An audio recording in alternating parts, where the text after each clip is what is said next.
Atrial fibrillation, or AFib, is the most common clinical arrhythmia, meaning abnormal heart rhythm, affecting millions of Americans, recognized as a global public health problem due to its significant burden of death and disease resulting from stroke, heart attacks, and heart failure.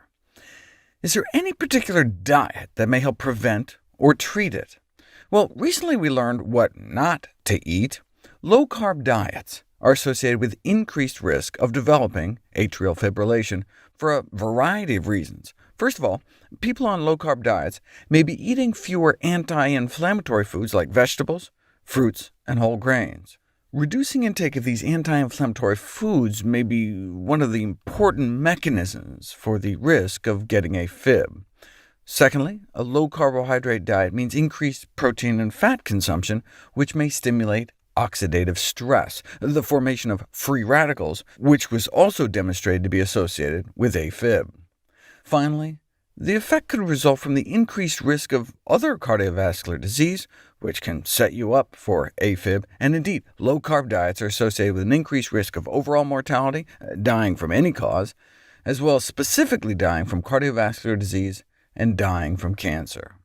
Dietary recommendations for patients with heart rhythm disorders is essentially the opposite of a low-carb diet, centered on a day-to-day basis around fruits, vegetables, grains, beans, and nuts, with seafood at most a few days a week, eggs, dairy, and chicken on more like a once-a-week basis, and other meat on more like a once-a-month basis, in part because we're trying to cut down on saturated and trans fats.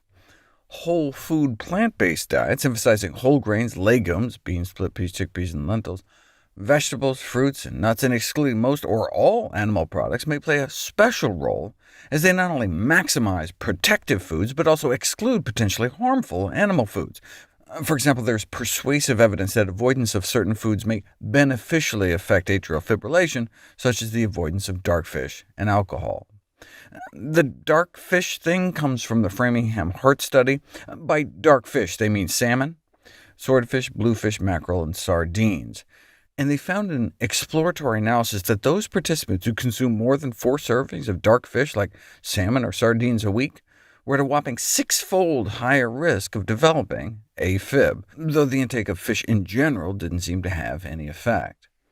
We're not exactly sure why alcohol is so bad when it comes to arrhythmias, but we might have as much as an 8% increase in the relative risk of AFib associated with each drink one might have per day, though drinking coffee or caffeine in general does not seem to be related to arrhythmia risk. Where plant-based diets really shine, though, is in AFib risk factor management. Plant-based diets may reduce the likelihood of many traditional risk factors that are associated with AFib, including hypertension, hyperthyroidism, obesity, and diabetes. High blood pressure is one of the major risk factors, accounting for about 1/5 of all new cases of AFib, which is where plant-based diets can come in, improving vasodilation, the ability of your arteries to expand naturally, in addition to the anti-inflammatory and antioxidant effects, and increased potassium intake, and decreased blood viscosity, or sludginess. In terms of hyperthyroidism, excluding all animal foods from one's diet is associated with half the prevalence of hyperthyroidism, compared with those who eat meat, with vegetarians and fish-only diets associated with intermediate protection. Having excess body fat may be responsible for about another 1/5 of all AFib cases, but the good news is significant weight loss is associated with a 6-fold greater freedom from atrial fibrillation. You can see that of those with AFib who started out overweight but lost 10% or more of their body weight, 5 years later, only 10% ended up with AFib, whereas those who lost less than 3% or gained weight, 60% ended up with AFib 6 times more. Here are all the atrial fibrillation risk factors that can be prevented, arrested, or even reversed with a healthy enough plant-based diet: high blood pressure, type 2 diabetes, obesity, systemic inflammation, and heart disease. In light of these findings, dietary modifications are of paramount importance, but you don't know if it could actually cure atrial fibrillation until you put it to the test. Unfortunately, all we have are case reports, but this one is quite compelling. An 82-year-old man presents with polypharmacy. meaning on a bunch of different medications due to coronary artery disease, a heart attack history, ischemic cardiomyopathy, high cholesterol, high blood pressure, and persistent atrial fibrillation, who presented with memory loss, cognitive impairment, fatigue, and weakness. Now, if you're not going to change the diet and lifestyle that led to all the problems in the first place, then drugs can certainly be better than nothing. Yet commonly used blood pressure and cholesterol-lowering medications provide actually little absolute risk reduction and pose significant risk of adverse effects, as I've explored before.